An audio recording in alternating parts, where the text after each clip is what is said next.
আসসালামু আলাইকুম রহমতুল্লাহি ওয়া বারাকাতুহু। সকল সহযোদ্ধা শুধু গোলন্দাজ বাহিনীর অবসরপ্রাপ্ত সদস্যদের জন্য নয়, সেনা, নৌ, বিমান, অক্ষতায় সশস্ত্র বাহিনীর সকল সহযোদ্ধাদের উদ্দেশ্যে আজকের একটি ছোট্ট ভিডিও উপস্থাপন করতে যাচ্ছি।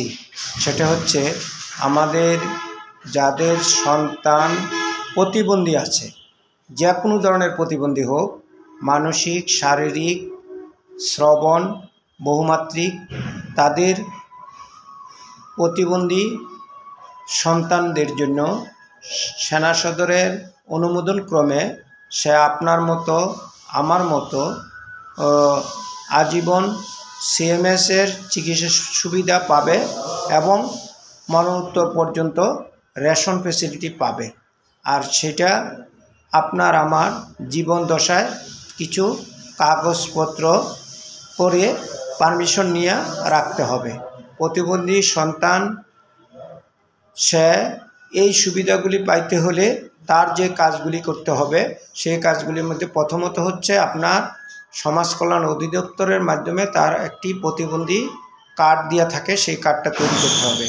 আর সেই কার্ডটা তৈরি করতে হলে আপনি উপজেলা স্বাস্থ্য কমপ্লেক্সে তাকে নিয়ে যেতে হবে, মেডিকেল অফিসারের সম্মুখীন করতে হবে। সে একটা ফর্ম সাইন করে দিবে, যেটা সমাজ কল্যাণ অধিদপ্তরকে সংগ্রহ করতে হবে।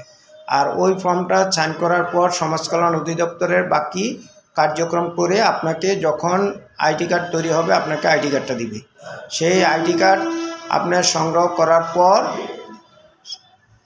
যাদের প্রয়োজন মনে করেন সে সমাজ কল্যাণ অধিদপ্তর থেকে অর্থাৎ গভর্নমেন্ট থেকে যে প্রতিবন্ধী ভাতা দেয় সেটাও নিতে পারেন। আর যার প্রয়োজন মনে করেন না সেটা নিলেন না, গরিব মানুষ নিল, সেটা কোনো ব্যাপার না। তবে তার আজীবন চিকিৎসার জন্য এবং রেশনের সুবিধা নেওয়ার জন্য এবং আপনার অবর্তমানে পেনশন সুবিধা নেওয়ার জন্য যেই কাজগুলি করতে হবে সেটা হচ্ছে ওই কার্ডটা সহ আপনার নিজ রেকর্ডে আবেদন করবেন। নিজ রেকর্ডে আবেদন করার পর রেকর্ড সেটা আপনাকে অবগত করে সেনা সদরে পাঠাবে। সেনা সদর লগ এরিয়াকে লিখবে, ঢাকা লগ এরিয়াকে লেখার পর লগ এরিয়া সিএমএসকে লিখবে এবং প্রতিটা ধাপে আপনাকে চিঠি দিয়ে জানানো হবে। লগ এরিয়া যখন সিএমএসকে লিখবে, সিএমএস একটা ডেট দিয়ে আপনাকে চিঠি দিবে আপনার সন্তানকে ওইখানে উপস্থিত করার জন্য। আপনার সন্তানকে উপস্থিত করার পর ওখানে বোর্ডে আপনার সন্তানকে দেখে তারা একটা সনদ দিবে, লগ এরিয়াকে চিঠির জবাব দিবে। জবাব দেওয়ার পর লগ এরিয়া সেনা সদরকে জানাবে। সেনা সদর আবার এটা নির্দিষ্ট সময়ে বোর্ডের মাধ্যমে পারমিশন দিয়ে নিজ নিজ রেকর্ডকে জানাবে। রেকর্ড আপনাকে সেই জিনিসটা চিঠি দিয়ে অবগত করবে, পাঠ্য করবে এবং সেনা সদরের যে অনুমোদন কপি সেটা আপনাকে দিবে।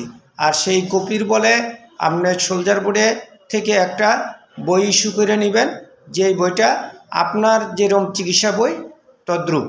আর আপনি যেরকম চিকিৎসা ফ্যাসিলিটি পাইয়া থাকেন ঠিক আপনার সন্তানও তদ্রূপ পাবে। আর সেই অনুমোদনের পরিপ্রেক্ষিতেই আপনার সন্তান রেশন ফ্যাসিলিটি আপনার মতো পাবে এবং পরবর্তীতে আপনার বর্তমানে সে পেনশন পাবে। আশা করি আমার কথাগুলি সবাই বুঝতে পারছেন। যাদের প্রয়োজন তারা সেটা অনুসরণ করে কাজ করবেন। আপনি জীবিত থাকা অবস্থায় আপনার সন্তানের জন্য একটু কাজ করে গেলে হয়তো পরবর্তীতে আপনার সন্তান একটু ভালো থাকবে। আর দ্বিতীয়ত হচ্ছে যাদের প্রয়োজন নাই তারা এটাকে তাচ্ছিল্য না করে যাদের জানা মতে যাদের প্রয়োজন আছে তাদের কাছে বার্তাটা পৌঁছে দিবেন এবং এটাকে বেশি বেশি শেয়ার করে আপনার সবার কানে পৌঁছায় দেওয়ার জন্য ব্যবস্থা করবেন। ধন্যবাদ গোলন্দাজ পরিবারকে, ধন্যবাদ সকল সহযোদ্ধা সশস্ত্র বাহিনীর সদস্য থেকে। আসসালামু আলাইকুম রহমতুল্লাহি ওয়া বারাকাতুহু।